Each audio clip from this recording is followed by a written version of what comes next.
Welcome back to फिल्मी loop. आज हम जिस मूवी की कहानी आपके लिए लेकर आए हैं उसका नाम है रेस टू फ्रीडम, जो साल 2019 में आई थी। कहानी की शुरुआत में एक साइकिल रेस को दिखाया जाता है जो कि कोरिया की राजधानी सियोल में जापान और कोरिया के बीच में हो रही है। इस रेस में जापान का साइकिलिस्ट मोरिशिटा सबसे आगे होता है, जो कि जापान का सबसे बेस्ट साइकिलिस्ट है और आज तक उसे बाईसाइकिल रेस में कोई भी नहीं हरा पाया। तभी रेस के बीच में ही मोरिशिटा एक कोरियन साइकिलिस्ट को धक्का देकर नीचे गिरा देता है, क्योंकि वो उससे आगे निकलने की कोशिश कर रहा था। लेकिन कोरिया के लोग इस पर कोई भी सवाल नहीं उठा पाते, क्योंकि पूरे कोरिया पर इस वक्त जापान का राज है और उनके खिलाफ कोई नहीं बोल सकता। इस तरह मोरिशिटा की लगातार ये 7वीं जीत हो जाती है और एक बार फिर से अपनी जीत पर जापान का गवर्नर बहुत ही ज्यादा खुश होता है। लेकिन कोरिया के सभी लोगों को एक बार फिर से निराशा ही हाथ लगती है और कुछ लोग तो यहाँ तक कहने लगते हैं कि हम जापान को कभी नहीं हरा पाएंगे। रेस के बाद कुछ क्रांतिकारी छुपकर एक मीटिंग करते हैं, जिसमें शिन नाम की एक लड़की भी क्रांतिकारियों की साथी होती है। मीटिंग में उनका चीफ कहता है कि हम इस बाईसाइकिल रेस से कभी भी कोरिया को जापान से आजाद नहीं करवा पाएंगे, इसलिए हमें अब हथियारों का ही सहारा लेना पड़ेगा। लेकिन जाओ नाम का एक आदमी, जो कि एक साइकिल मैन्युफैक्चरिंग कंपनी का मालिक था, वो उन्हें समझाता है कि इस तरह हथियार उठाकर हम जापान को कभी भी नहीं हरा सकते हैं। हमें सबसे पहले देश के सभी लोगों में एकता पैदा करनी होगी और उनमें ये विश्वास भरना होगा कि हम कोरियन भी किसी से कम नहीं है, जो कि सिर्फ ये बाईसाइकिल रेस जीत कर ही हो सकता है। लेकिन क्रांतिकारियों का चीफ अभी भी जाओ की बात से सहमत नहीं होता और मीटिंग खत्म करके वो वहां से चला जाता है। इसके बाद दिखाया जाता है कि शहर से काफी दूर एक छोटे से टाउन में पोकटोंग नाम का एक लड़का दुकानों पर पानी बेचने का काम करता है। लेकिन आज जब वो पानी बेचने के लिए जाता है तो देखता है कि आज किसी साइकिल वाले लड़के ने उसके आने से पहले ही वहां पर पानी बेच दिया था। पोकटोंग उसकी साइकिल को देखता ही रह जाता है, क्योंकि ये वो जमाना था जब साइकिल भी हर किसी के पास नहीं होती थी और आम आदमी के लिए ये बिल्कुल नई चीज थी। आज टाउन में एक साइकिल बेचने वाला आता है तो इसे देखने के लिए लोगों की भीड़ जमा हो जाती है। जब वो साइकिल बेचने वाला किसी को इसे चलाकर देखने के लिए कहता है तो पोकटोंग सबसे पहले हाथ उठा देता है। लेकिन पहली बार चलाने की वजह से वो साइकिल को काबू में नहीं रख पाता और सीधा एक मुर्गों के पिंजरे से टकराकर नीचे गिर जाता है। शाम को वो यहाँ से कुछ दूर एक गांव में अपने घर आ जाता है, जहाँ उसका बड़ा भाई क्विडोंग भी छुट्टियों पर आया होता है। उसका एडमिशन एक लॉ कॉलेज में हो गया था और अब उसे फीस की जरूरत है। लेकिन उनका परिवार बहुत ही गरीब है, इसलिए उसके पिता अपनी जमीन बेचकर उसके लिए पैसों का इंतजाम करते हैं। काम से आकर पोकटोंग बाहर घास पर ही लेट जाता है। आज उसे वो साइकिल इतनी ज्यादा पसंद आ गई थी कि वो सोते हुए भी अपने पैरों को ऐसे घुमाने लगता है कि जैसे वो साइकिल चला रहा हो। तभी उसका भाई ये सब देख लेता है। पोकटोंग कहने लगता है कि अगर मेरे पास साइकिल होती तो मैं जल्दी पानी बेचकर बहुत सारे पैसे कमा सकता हूँ। वो बस ऐसे ही कह रहा था, लेकिन अगले दिन जब वो अपने काम से घर वापस आता है तब क्विडोंग उसे एक नई साइकिल दिखाता है। पोकटोंग उस साइकिल को देखकर बहुत ही ज्यादा खुश हो जाता है, लेकिन वो अपने भाई से पूछता है कि ये तो तुम्हारे कॉलेज की फीस के पैसे थे, इसलिए तुम्हें मुझे साइकिल नहीं लाकर देनी चाहिए थी। जिस पर क्विडोंग कहता है कि कोई बात नहीं, मेरी फीस भरने में अभी काफी टाइम पड़ा है, इसलिए तब तक तुम इस साइकिल से पैसे कमाकर मुझे दे देना। अगले दिन पोकटोंग उस दूसरे पानी बेचने वाले लड़के से साइकिल से आगे निकलने के लिए पूरी जान लगा देता है और एक पहाड़ी को पार कर वो उससे पहले टाउन पहुंचकर अपना सारा पानी बेच देता है। इसके बाद वो अपनी साइकिल को बाहर खड़ा करके एक दुकान में अपने पिता के लिए जूते खरीदने के लिए चला जाता है। लेकिन जैसे ही वो जूते लेकर बाहर आता है तो वहां पर उसकी साइकिल नहीं होती। पोकटोंग आसपास के सभी लोगों से उसकी साइकिल के बारे में पूछता है, लेकिन फिर भी उसकी साइकिल कहीं नहीं मिल पाती। ये देखकर पोकटोंग बहुत ही ज्यादा घबरा जाता है और शाम को थक हार कर जूते हाथ में लिए अपने घर जाता है, जहाँ उसके पिता उसे बहुत मारते हैं, जिसकी वजह से उसके सिर से बहुत ज्यादा खून बहने लगता है। उसके पिता भी बहुत ज्यादा दुखी थे, क्योंकि उन पैसों के साथ उनकी आखिरी उम्मीद भी चली गई थी। इसके बाद रात में पोकटोंग फैसला करता है कि वो काम ढूंढने के लिए अपने घर से शहर चला जाएगा और जाने से पहले वो अपने पिता के जूते भी वहीं रख जाता है। इस तरह वो शहर पहुंच जाता है और वहां आकर कोई काम ढूंढने लगता है, लेकिन काम दिलाने के बहाने से उसके बचे कुछ पैसे भी एक आदमी लूट लेता है।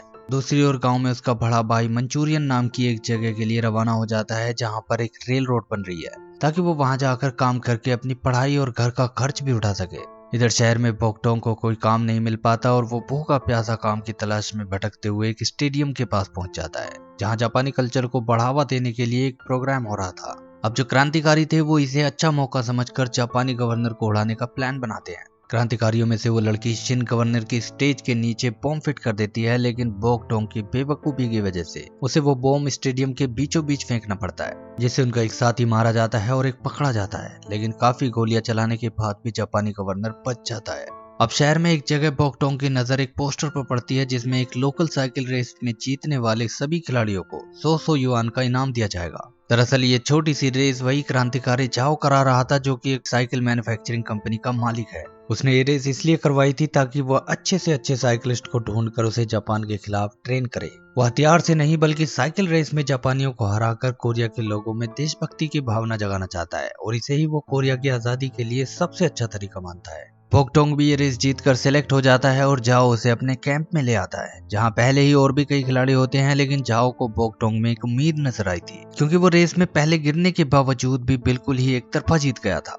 दूसरी ओर साकामोटो नाम का एक ऑफिसर उस पकड़े गए क्रांतिकारी को बहुत ज्यादा टॉर्चर करता है, जिससे टूटकर वो उस हमले में शामिल अपने साथियों के नाम बता देता है। इसके बाद साकामोटो एक क्रांतिकारी को ढूंढकर शूट कर देता है। वो उन सभी को ढूंढकर खत्म करना चाहता है जो उस दिन जापानी गवर्नर को मारने के लिए आए थे, लेकिन शिन बचकर वहां से निकल जाती है।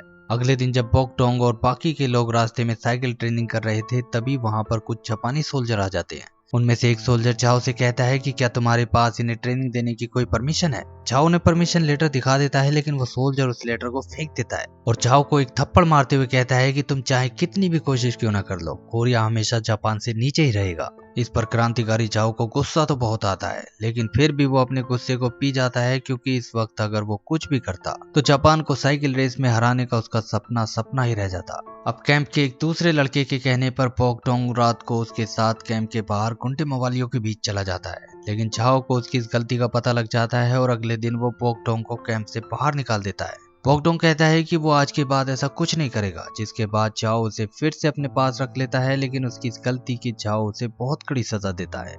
अगले कई दिन वो एक पंक्चर वाली और बिना सीट की साइकिल पर उसकी ट्रेनिंग करवाता है, लेकिन पोकटोंग हार नहीं मानता और बार बार गिरने के बाद भी वो फिर से उठकर साइकिल चलाता रहता है, लेकिन इसके बाद भी वो उसे एक भारी मिलिंग मशीन घुमाने की सजा देता है। दरअसल झाओ जानता था कि पोकटोंग में साइकिल रेसिंग का टैलेंट तो है, लेकिन जापानियों को हराने के लिए अभी उसे और स्ट्रेंथ की जरूरत है, और इस भारी मिल को चलाने से उसकी मसल्स में स्ट्रेंथ आएगी। दूसरी ओर वो जापानी ऑफिसर साकामोटो अपने सोल्जर्स के साथ उन सभी क्रांतिकारी को ढूंढकर मारने की प्लानिंग कर रहा होता है, और उसे एक क्लू मिल जाता है कि अगली बार वो क्रांतिकारी किसे मारने वाले हैं। इसके बाद एक दिन शिन और क्रांतिकारियों का चीफ अपना भेष बदलकर एक कंपनी में आते हैं, जिसका मालिक उनका अगला टारगेट है, इसलिए वो दोनों इस जगह को बस अच्छे से देखने के लिए आए थे। रात को कैंप में झाओ सभी लड़कों को इकट्ठा करके उन दो साइकिलिस्ट का नाम बताता है जो कि कल होने वाली साइकिल रेस में हिस्सा लेंगे, जिनमें एक पोकटोंग भी होता है।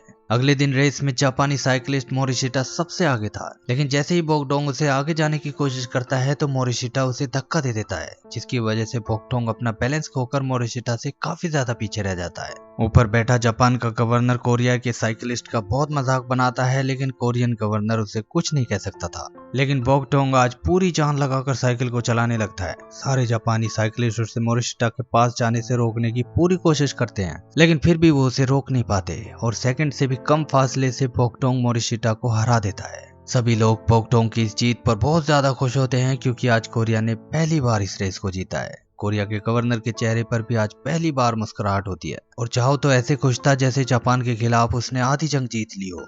इसके बाद दिखाया जाता है कि वो क्रांतिकारी लड़की शिन मौका देखकर उस कंपनी में चली जाती है जिसके मालिक को मारने का उन्होंने प्लान बना रखा था, लेकिन वो देखती है कि आज यहाँ कोई भी नहीं होता। तभी उसके सामने साकामोटो और उसके सोल्जर्स भी आकर शिन को गन पॉइंट पर ले लेते हैं, लेकिन उन सोल्जर्स से पहले ही शिन उन पर गोलियां चलाकर एक पिलर के पीछे छुप जाती है और अपने बैग से एक बॉम्ब निकालकर सोल्जर्स की तरफ फेंक देती है, जिससे उस ब्लास्ट में काफी सारे सोल्जर मारे जाते हैं। फिर भी वो पकड़ी जाने वाली होती है कि अचानक वहां पर चीफ भी शिन को बचाने के लिए आ जाता है। वो उन सभी सोल्जर्स को एक एक करके अपनी ऑटोमेटिक गन से मारने लगता है। इस बीच शिन के कंधे पर गोली लग जाती है, लेकिन चीफ अपनी जान देकर शिन को यहाँ से निकाल देता है। उधर ट्रेनिंग सेंटर में कोरिया के जीतने की खुशी का जश्न मनाया जाता है। वहाँ कुछ रिपोर्टर्स आकर पोकटोंग की तस्वीरें लेते हैं और कोरिया के किंग की तरफ से भी उसके लिए कुछ तोहफे भेजे जाते हैं, लेकिन आज पोकटोंग को अपने परिवार की बहुत याद आ रही थी। जाओ भी ये समझ जाता है और अगली रेस के बाद उसे अपने घर जाने के लिए इजाजत दे देता है।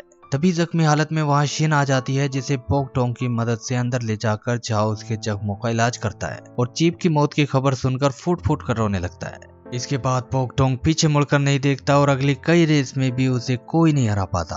पोकटोंग की जीत सभी कोरियन लोगों में एक नया ही जुनून भर देती है और वो उनका एक नया हीरो बन जाता है। उसके इस तरह एक तरफा जीतने से जापानी गवर्नर पूरी तरह तिलमिला उठता है और वो मोरिशिटा से भी बड़े अपने एक साइकिलिस्ट केत्सुरा को बुलाने का फैसला करते हैं, जो कि एक तरह का साइको था और उसे रेल रोड बनाने का काम का इंचार्ज बनाकर कहीं दूर भेज रखा था। दरअसल ये वही जगह थी जहां पोकटोंग का भाई क्वीडोंग भी मजदूरी के लिए आया था। जब वो अखबार में अपने भाई की फोटो देखता है तो उसे बहुत खुशी होती है, लेकिन उसकी ये खुशी केत्सुरा को बिल्कुल भी अच्छी नहीं लगती और वो एक दूसरे मजदूर के साथ ही क्वीडोंग को भी गोली मार देता है। उधर शिन जब देखती है कि अब हर कोई पोकटोंग के नाम को गुनगुना रहा है और लोगों में देशभक्ति की भावना भी पहले से ज्यादा दिख रही है, तो उसे भी एहसास होता है कि जाओ का आजादी का रास्ता भी गलत नहीं है। साथ ही वो नोटिस करती है कि पोकटोंग भी उसे पसंद करने लगा है, लेकिन वो ये जानती थी कि उसके जैसी क्रांतिकारी की जिंदगी में प्यार जैसी चीजों की कोई जगह नहीं है। इसलिए वो पोकटोंग से बस इतना ही कहती है कि मुझसे वादा करो कि तुम कोरिया के लिए हर एक मैच जीतोगे। इसके बाद वो जाओ के लिए एक नोट छोड़कर वहां से निकल जाती है, जिसमें लिखा था कि तुम आजादी के बिल्कुल सही रास्ते पर आगे बढ़ रहे हो, लेकिन मैं भी अपने क्रांतिकारी साथियों से किया वादा नहीं तोड़ सकती, इसलिए मैं अपने मिशन पर जा रही हूँ। इसके बाद वो साइकिल कंपनी के मालिक को फिर से मारने पहुंच जाती है, जो पिछली बार बच गया था। लेकिन तभी वो आदमी शिन को अपना पीछा करते हुए देख लेता है और वो तेजी से वहां से भागने लगता है। भागते भागते वो एक छोटे से थिएटर के पीछे जाकर छुप जाता है, लेकिन शिन उसे ढूंढकर उसका गला ही काट देती है, जिससे वो आदमी तड़पता हुआ स्टेज पर आ जाता है और वहीं पर दम तोड़ देता है। इससे थिएटर में भगदड़ मच जाती है और शिन वहां से छुपकर निकलने की कोशिश करने लगती है, लेकिन एक सोल्जर शिन को पहचान लेता है और सभी उस पर गोलियां चलाने लगते हैं, जिनमें से एक गोली शिन को लग जाती है, मगर फिर भी किसी तरह वो जल्दी से जाकर एक जगह छुप जाती है। तभी उसे ढूंढता हुआ पोकटोंग वहां जाता है और अपनी साइकिल पर उसे बचाकर ले जाने लगता है। इस बीच साकामोटो शिन को एक और गोली मारता है, जिससे कि वो साइकिल से नीचे गिर जाती है। पोकटोंग शिन को अपने हाथों में लेकर बहुत रोता है, क्योंकि वो उससे प्यार करने लगा था और अपने प्यार का उससे इजहार तक नहीं कर पाया था। शिन भी ये जानती थी। वो आखिरी बार पोकटोंग को छूती है और उसकी वहीं मौत हो जाती है, जिसके बाद पोकटोंग को भी जापानी सोल्जर्स पकड़ कर ले जाते हैं। इसके बाद जब जाओ शिन की लाश को देखता है तो वो पूरी तरह टूट जाता है और अब उसका भी क्रांतिकारी खून जापानियों के खिलाफ खोल उठता है।